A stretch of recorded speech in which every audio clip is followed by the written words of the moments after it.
Shalom, selamat berjumpa lagi dengan saya. Dan kali ini kita akan belajar tentang suddenly, tiba-tiba, ujuk-ujuk. Ya, saya dalam beberapa hari ini kehilangan beberapa teman, bro. Lalu Tommy ini menjawab, oh, maksudnya bagaimana, Pak? Ya, suddenly, ya, tiba-tiba, ujuk-ujuk teman saya itu mati, bro. Oh, padahal baru aja Bapak bicara tentang harus mati, ya. Ya, saya jawab, ya, bro, memang semua orang itu akan mati, bro. Jadi makanya harus siap-siap, bro. Lalu Tommy ini berkata, iya sih, mau atau tidak, suka atau tidak, ya memang semua orang sedang antri untuk mati kan, Pak. Ya, saya berkata, ya, bro, betul, ya.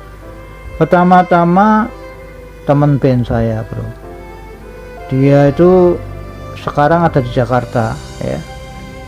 Nah, teman saya ini sering menelpon saya, ya. Dan kalau menelpon ya dia lama bicara tentang masa lalunya, ya, tentang teman-teman dan sebagainya. Pokoknya tidak ada perubahan, ya, seperti dulu, ya, seperti itulah kira-kira. Nah, beberapa hari yang lalu HP saya itu berdering pas saya sedang rekaman, bro. Jadi saya tidak angkat, ya. Kemudian saya chat dia, ya, melalui WhatsApp, minta maaf bahwa saya sedang sibuk, ya, maksudnya rekaman itu tadi, jadi tidak bisa mengangkat telepon. Nah, tapi dia tidak balas, ya. Ya, besoknya saya baca di grup anggota Christopher's Band Memory dari HP-nya, ya, memakai HP-nya. Di grup itu ditulis bahwa dia minta dibantu doa buat mertuanya yang sakit. Nah, karena saya tidak membuka foto postingan itu, cuma membaca tulisannya aja, maka saya membalasnya ya oke. Lalu saya bilang, mertuanya sakit apa, bro? Saya tanya gitu. Ya, tapi tidak dibalas. Nah, saya pikir yang sakit itu mertuanya teman saya itu, bro, karena pakai HP teman saya itu kan nulisnya kan. Lalu Tommy ini berkata, oh, jadi ya besoknya di grup diumumkan bahwa teman saya itu dipanggil oleh Tuhan, bro. Jadi ternyata yang sakit itu bukan mertuanya gitu loh, maksud saya, tapi teman saya itu sendiri yang sakit. Tommy berkata, oh, wah. Nah, jadi saya ya sangat kaget juga, ya, karena saya pikir yang sakit itu mertuanya, karena HP yang dipakai nulis itu berkata begitu, tolong bantu dukung doa mertua saya. Nah, itu ternyata HP-nya dipakai oleh keluarganya, entah anaknya, entah siapa, ya, buat nelpon saya dan buat nulis chat di grup band memory itu, bro. Tommy berkata, oh, walah.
saja ya sudah oke lah, artinya saya masih oke, enggak apa-apa ya. Tapi kalau selanjutnya harus dipaksa harus mengikuti peraturan, meskipun peraturan itu mengabaikan atau tidak menuruti hak asasi manusia dan iman seseorang, wah ya saya tetap pegang iman bro.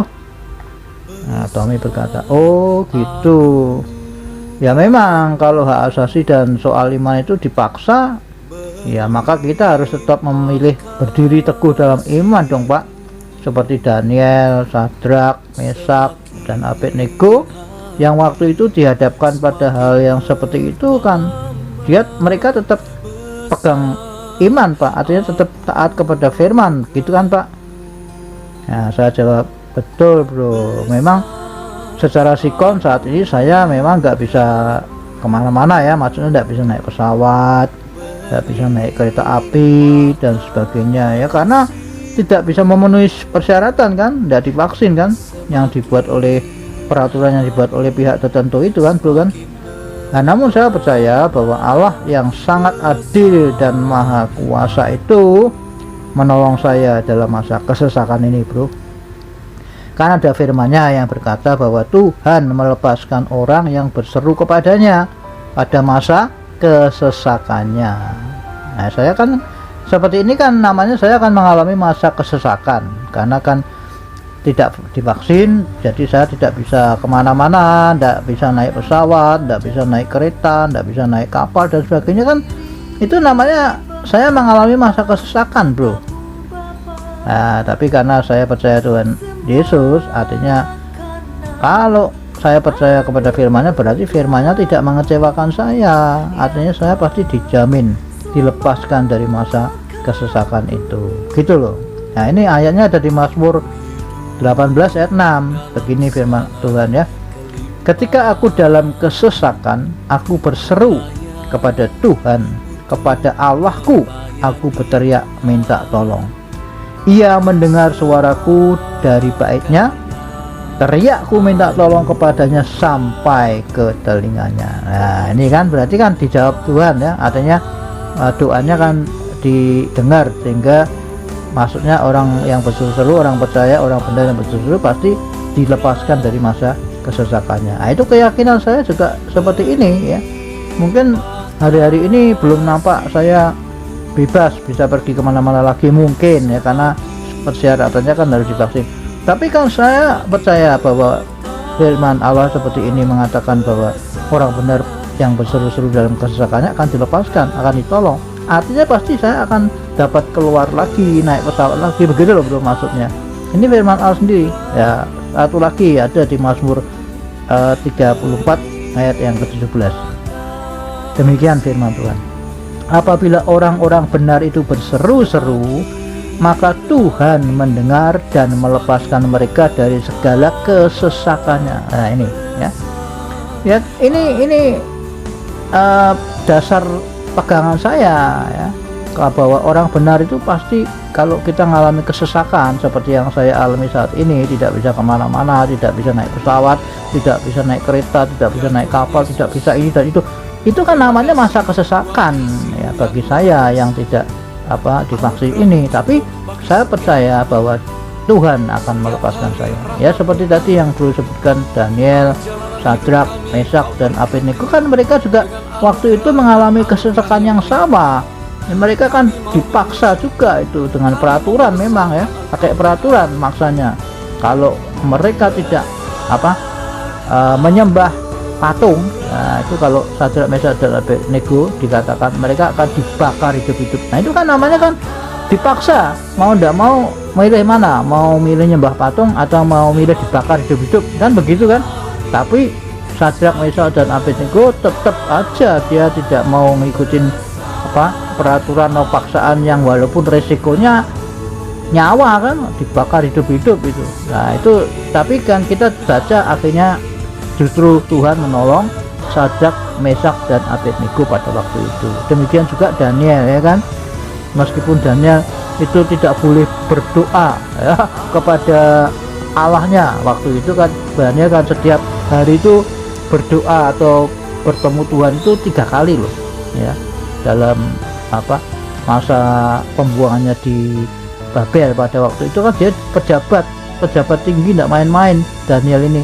Tapi walaupun dalam kesibukannya seperti itu, Daniel tetap berdoa memuji Tuhan itu sehari 3 kali loh. Ini kita yang pada hidup sekarang ini yang alasannya sibuk ini malu ya sama Daniel.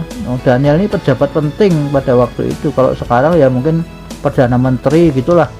Nah itu aja bisa 3 kali sehari ketemu Tuhan loh.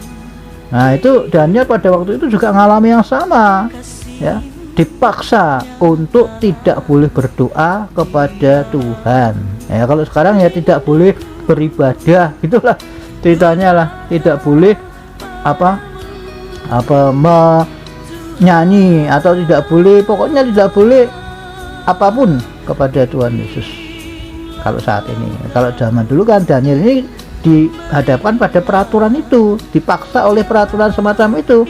Tapi Daniel tidak takut, walaupun dia diancam mau dimasukkan gua singa, dia tetap berdoa saja. Itu kan berarti Daniel melanggar perintah peraturan, betul tak? Tapi kan peraturannya tidak betul, yang berlawanan dengan firman Allah. Makanya Daniel tetap tetap berdiri dalam iman. Dia nggak mau cuma gara-gara dimasukkan gua singa lalu dia takut, lalu dia ikut-ikutan orang dunia seperti itu, nggak mau dia. Nah itu contoh. Nah saya juga begitu, sebagai orang percaya, saya itu percaya pada firman Allah. Saya pegang 1 Petrus 2 ayat 24 bahwa oleh bilur-bilurnya saya sudah sembuh. Itu iman saya, itu kepercayaan saya gitu loh. Nah itu yang saya pegang. Jadi orang mau bilang apa peraturan dan sebagainya, saya tidak pusing ya, selama apapun juga kata orang atau peraturan dari manapun juga itu yang tidak sesuai dengan firman, saya nggak mau. Saya harus ngikutin jejak Daniel, Sadrak, Mesah, dan Abednego gitu loh, maksud saya, paham ya? Nah Tommy ini berkata, oh iya ya memang betul Pak, kalau kita percaya kepada Tuhan Yesus maka segala hal menjadi mungkin ya Pak. Saya ingat ayatnya di Markus 9 ayat 23 itu ya Pak. Jawab Yesus, katamu jika engkau dapat, tidak ada yang mustahil bagi orang yang percaya. Nah, saya katakan amin. Memang begitu ya, kalau kita percaya Tuhan Yesus ya segala sesuatu menjadi mungkin gitu loh. Ayatnya sudah tertulis di Markus 9:23 itu. Lalu Tom ini berkata, terus bagaimana ceritanya tentang teman Bapak itu Pak? Ya saya jawab, ya jadi waktu tahun 2021 kan saya tidak bisa kemana-mana, saya hanya kerja online di rumah kan, berarti kan lewat internet.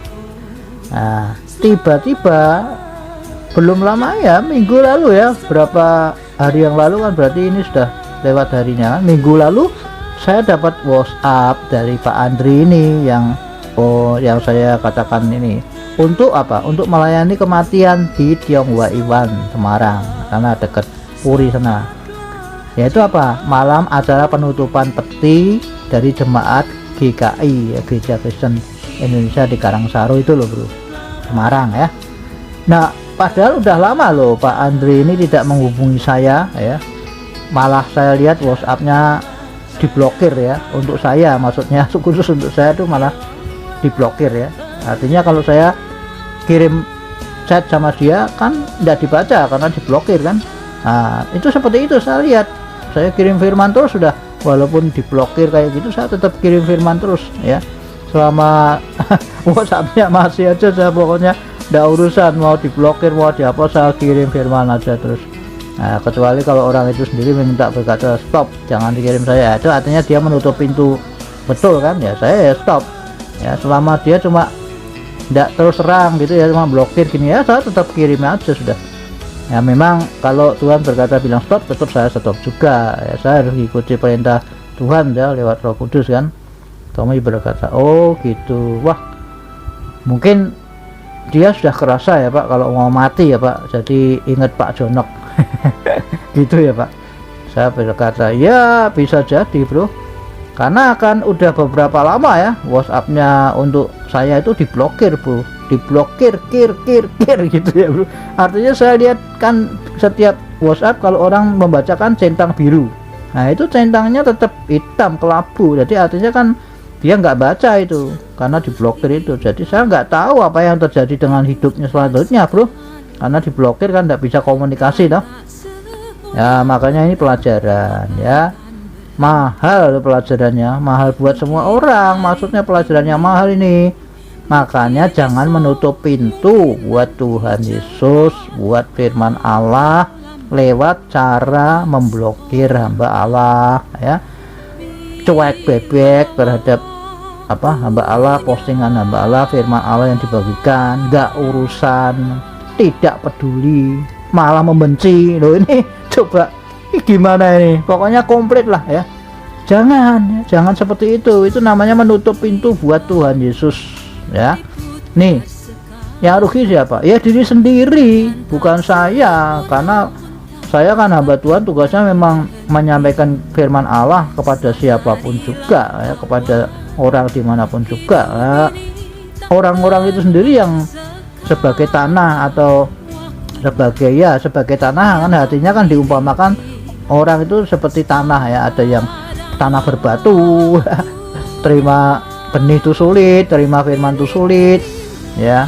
Ada yang berduri ya, mungkin dia bisa terima tapi selanjutnya dia tidak mau lagi begitu kan, macam-macam tuh hati orang itu. Nah saya kan tugasnya cuma menabur seperti itu. Nah saudara ini yang mendengar ini kan ibaratnya tanah. Nah tanah saudara itu seperti apa? Seperti batu-batu tadi, atau seperti yang ada durinya, jadi firman Allah tidak bisa tumbuh karena dihimpit dengan duri, atau tanah yang subur, jadi mau menerima firman apa yang disampaikan oleh hambanya dan mau mentaati ya kan. Itu macam-macam, masing-masing orang kan beda-beda ya. Ya ini yang saya cerita ini fakta ya, sampai hari ini pun masih ada yang begitu ya. Malah saya kirim firman setiap hari malah diblokir, dicuekin ya, apalagi dibenci malah. Loh gimana sih? Yes, pokoknya komplit lah ya itu. Tapi apa namanya, orang-orang seperti itu kan tidak sadar, bro, bahwa ternyata mereka itu melakukan bukan untuk saya, tapi melakukan kepada Tuhan Yesus sendiri, bro. Lalu Tom ini berkata, oh iya ya Pak, ya memang kebanyakan orang itu nggak sadar, nggak tahu Pak, nggak komplit lah, bahwa ia sedang mencuekin, tidak memedulikan, bahkan membenci Tuhan Yesus melalui kelakuan yang dilakukan itu terhadap Bapak gitu ya. Nah saya jawab, nah itu dia nggak sadar, nggak tahu, itu yang jadi masalah, bro. Kan udah saya kasih tahu bahwa saya ini sebagai hamba Tuhan atau hamba Allah itu adalah tubuhnya Tuhan Yesus. Tuhan Yesus itu kepala saya, artinya kan saya sama Tuhan Yesus kan berarti satu kan, karena kepala Tuhan Yesus, saya tubuh. Jadi kalau saya diapa-apakan sama orang, artinya kan kepala saya kan ikut merasakan, artinya kan dia berbuat kepada kepala saya, yaitu Tuhan Yesus, kan begitu. Paham enggak ini maksudnya? Kalau saudara kan punya ya, manusia kan punya kepala, punya tubuh. Nah kalau kaki saudara kena batu atau kesandung batu atau kena jarum, kira-kira kepalanya ikut merasakan enggak? Ya ikut kan. Nah begitu juga saya ini tubuhnya Tuhan Yesus, Tuhan Yesus itu kepala saya. Jadi kalau orang berbuat apa saja kepada saya, ya artinya dia berbuat kepada Tuhan Yesus dong, karena Tuhan Yesus kan kepala saya gitu loh. Nah ini ayatnya ada di 1 Korintus 12 ayat yang ke-27 ya. Demikian firman Tuhan, kamu semua adalah tubuh Kristus dan kamu masing-masing adalah anggotanya. Jadi maksudnya semua orang percaya, hamba Tuhan di seluruh dunia itu adalah tubuh Kristus, tubuhnya Tuhan Yesus, badannya Tuhan Yesus. Mungkin ada yang jadi tangan, ada yang jadi kaki, ada yang jadi mulut, macam-macam toh, namanya anggota tubuh kan macam-macam. Nah itu harus diketahui, harus disadari nih. Jangan malah orang menyampaikan firman Allah sebagai hambanya malah dicuekin ya, tidak peduli, tidak diurus, bahkan dibenci. Ya ini artinya orang ini nggak tahu namanya ya, kalau saya ini tubuhnya Tuhan Yesus. Ini ayatnya di sini ya, jangan lupa camkan ini. 1 Korintus 12 ayat 27. Kamu semua adalah tubuh Kristus ya, tubuhnya Tuhan Yesus ya, dan kamu masing-masing adalah anggotanya. Artinya ada yang jadi tangan, ada yang jadi kaki gitu loh. Paham bro ini? Nah lalu Kribo ini berkata, oh iya paham Pak, memang banyak orang tidak ngerti itu Pak. Jadi mereka melakukan kayak gitu sama dengan Bapak, artinya melakukan seperti yang Bapak ceritakan tadi, memblokir dan sebagainya, karena nggak tahu Pak kebenaran ini.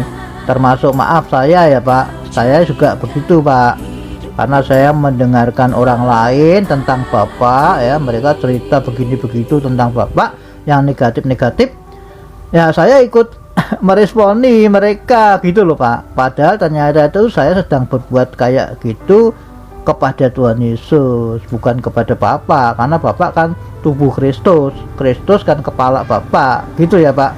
Maafkan saya ya Pak. Sekarang saya mau meresponi firman yang Bapak bagi dah. Nah saya jawab, bagus, kalau mau sadar dan bertobat semacam itu namanya bagus bro, karena kan saya untung, yang untung kan ya bro sendiri, bukan saya ya kan. Dan kalau yang melakukan yang jahat kepada Tuhan Yesus melalui hambanya, melalui saya, kan yang rugi juga dirinya sendiri, bukan saya gitu loh. Nah Tom ini berkata, ya betul Pak. Jadi ceritanya terus bagaimana Pak, teman Bapak itu terakhirnya kok meninggal itu bagaimana Pak Andri itu Pak? Nah saya jawab, nah setelah minggu lalu saya melayani 2 kali di Tiongkok Iwan, yaitu penutupan peti, acara penutupan peti sama Maisong ya. Besoknya hari ketiga, artinya saya melayani yang ketiga, saya nggak bisa, karena setelah pulang dari Maisong saya melayani itu kepala saya nut-nut bro. Nanti saya langsung chat malam itu kepada Pak Andri yang sekarang sudah almarhum ya, Pak saya tidak bisa besok melayani acara pemberangkatan, upacara pemberangkatan, karena kepala saya nut-nut. Saya pergilah begitu memang kepada Pak Andri supaya tahu toh bahwa memang saat itu saya mengalami seperti itu ya. Namun Pak Andri tidak membaca, jadi ya sampai besoknya baru saya ditelepon. Nah padahal kan saya sudah malamnya sudah kasih tahu lewat WhatsApp, dan bahkan saya juga lewat telepon, di telepon tapi tidak diangkat ya. Saya bingung juga ya, makanya saya gunanya apa tuh orang punya WhatsApp itu kan untuk mempermudah orang berkomunikasi ya kan. Ya coba pikir, gunanya apa kita punya telepon, punya HP, kan untuk mempermudah komunikasi kita dengan orang lain kan begitu kan. Nah sekarang kalau dibuat sulit sendiri, yaitu macam seperti ini yang diblokir itu kan membuat sulit sendiri, menutup orang lain untuk bisa menghubungi dia kan. Itu namanya mempersulit sendiri. Kok nggak sadar juga ya. Nah jadi saudara harus ingat bahwa fungsinya HP, WhatsApp dan sebagainya itu apa tuh ya? Fungsi utamanya adalah untuk mempermudah orang lain menghubungi atau berbicara kepada kita kan begitu ya. Kalau zaman dulu kan sulit, nggak ada WhatsApp, nggak ada HP, adanya cuma apa, sebelum ada HP kan adanya cuma pager. Pager itu kan coba terima pesen titit. Nah, saya dulu pernah pakai pager soalnya, jadi saya bisa cerita. Saya kan cuma dapat pesen, kamu disuruh pulang misalkan jam sekian karena ada sesuatu. Saya nggak bisa balas, cuma saya bisa terima saja berita itu. Jadi saya waktu itu cuma dapat kabar, saya ngikutin apa yang diberitakan lewat pager itu. Itu beberapa tahun lalu, saudara pasti ya yang pernah menggunakan pager ingat ini kan. Nah setelah itu kan maju zamannya, akhirnya masuk HP. HP itu sudah pertama mahal, tapi sekarang sudah menjamur di mana-mana, setiap hidung punya HP ya kan. Nah itu maksudnya apa ya? Untuk mempermudah agar orang lain itu berkomunikasi dengan kita kan begitu kan. Nah sekarang kalau sudah dipermudah dijadikan sulit sendiri ya salahnya sendiri. Gitu ya toh. Lalu Tom ini berkata, oh iya walah gitu ya Pak ya. Ya betul Pak. Lalu bagaimana Pak? Nah saya jawab, ya saya tetap di rumah saja bro, meskipun sudah ditelepon dong. Saya memang kepala waktu itu masih nut-nut ya, saya tinggal tiduran terus sepanjang hari itu ya, beberapa hari ya, minggu lalu berarti kan. Nah, jadi saya sudah kasih tahu bahwa malamnya itu saya sudah besok tidak bisa, karena waktu itu malam saya setelah selesai pelayanan kan kepala saya ceritakan di WhatsApp, dan ternyata tidak dibaca, malah jadinya kayak gitu kan bro. Nah, setelah itu beberapa hari kemudian saya kaget bro, bahwa ternyata keponakan saya itu bilang Pak Andri sudah meninggal dunia. Kaget saya. Lo kapan? Kemarin baru saya telepon saya. Ya itulah bro. Nah, itu namanya manusia itu seperti itu ya.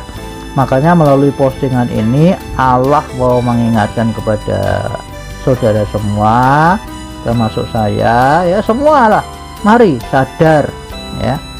Sadar apa ya, artinya semua pasti kan mati kan, tidak tahu kapan cuma kan, tapi yang pasti kan semua sedang antri, tinggal menunggu nomornya dipanggil aja kan, begitu ya kan. Nah, makanya selama menanti nomornya dipanggil itu jangan menutup pintu bagi Tuhan Yesus lewat menolak, melawan, apalagi mencuekkan ya, bahkan membenci, memblokir hamba Tuhan yang menyampaikan kebenaran firman Allah. Itu oke ya, itu saja dapat saya sampaikan. Tuhan Yesus memberkati.